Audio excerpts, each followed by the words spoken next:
Okay, guys, I want to read a story to you. Um, this was read to me a long time ago, 1962, by an old person. Um, the girl probably 12 years old, and I think I was only 7 years old. She came into Mrs. Hazel's second grade class to read us this story. Um, Horton Hears a Who by Dr. Zeus. It was at Barcroft Elementary in Arlington, Virginia. And here goes. There's a dedication. It says, for my great friend Mitsugi Nakamura of Kyoto, Nippon. Hi. On the 15th of May, in the jungle of Nu, in the heat of the day, in the cool of the pool, he was splashing, enjoying the jungle's great joys, when Horton the elephant heard a small noise. So Horton stopped splashing. He looked towards the sound. That's funny, thought Horton. There's no one around.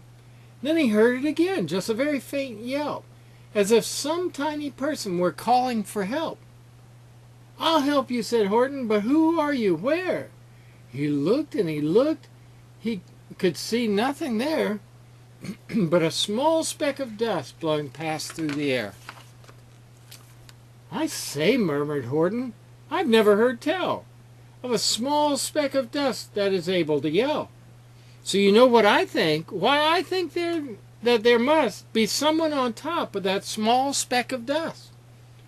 Some sort of creature of very small size, too small to be seen by an elephant's eyes.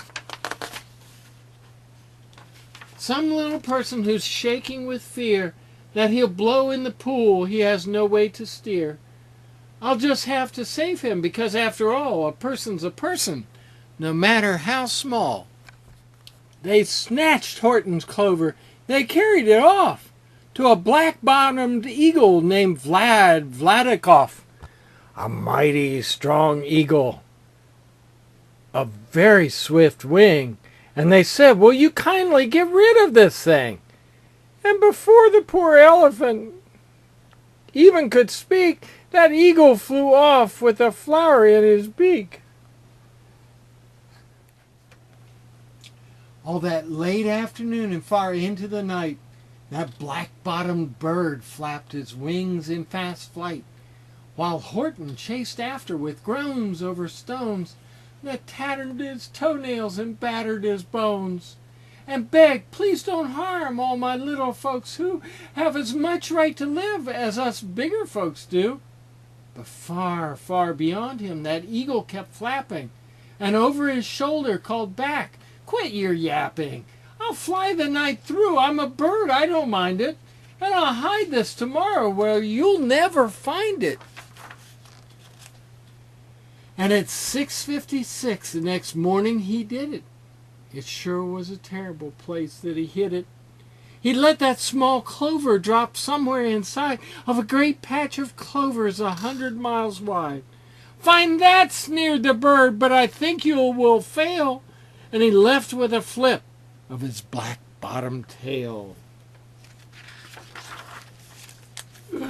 I'll find it, cried Horton. I'll find it or bust. I shall find my friends on my small speck of dust. And clover by clover by clover with care, he picked up and searched them and called, are you there? But clover by clover by clover he found the one he sought for was just not around. And by noon, poor old Horton, more dead than alive, had picked, searched, and piled up 9,005. Then on through the afternoon, hour after hour, till he found them at last on the 3 millionth flower. My friends, cried the elephant, tell me, do tell, are you safe, are you sound, are you whole, are you well? From down on the speck came a voice of the mayor. We've really had trouble, much more than our share, when that black-bottomed birdie let go and we dropped. We landed so hard that our clocks have all stopped. Our teapots are broken, our rocking chair smashed, and our bicycle tires all blew up when we crashed. So Horton, please, pleaded the voice of the mayor's, will you stick by us Who's while we're making repairs? Of course, Horton answered, of course I will stick. I'll stick by you small folks through thin and through thick. Humph, humph, the voice. For almost 2 days you've run wild and insisted on chatting with persons who never existed. Such carryings on in our peaceable jungle. We've had quite enough of your bellowing bungle. And I'm here to state, snapped the big kangaroo, that your silly, nonsensical game is all through. And the young kangaroo in her pouch said, me too.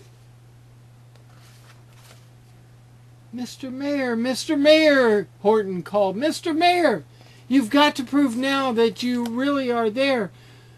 So call a big meeting, get everyone out, make every who holler, make every who shout, make every who scream. If you don't, every who is going to end up in a bezelnut stew. And down on the dust speck, the scared little mayor quick called a big meeting in the Whoville town square. And as people cried loudly, they cried out in fear, we are here! We are here! We are here! We are here! The elephant smiled. That was clear as a bell. You kangaroos surely heard that very well. All I heard, snapped the big kangaroo, was a breeze, and the faint sound of wind through the far distant trees. I heard no small voices, and you didn't either. And young kangaroo in her pouch said, me neither.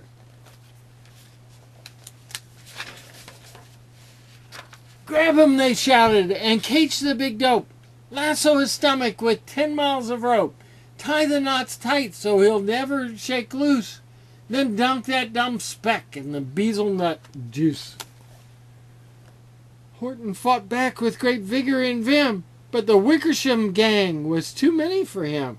They beat him, they mauled him, they started to haul him into his cage, but he managed to call to the mayor, don't give up, I believe in you all.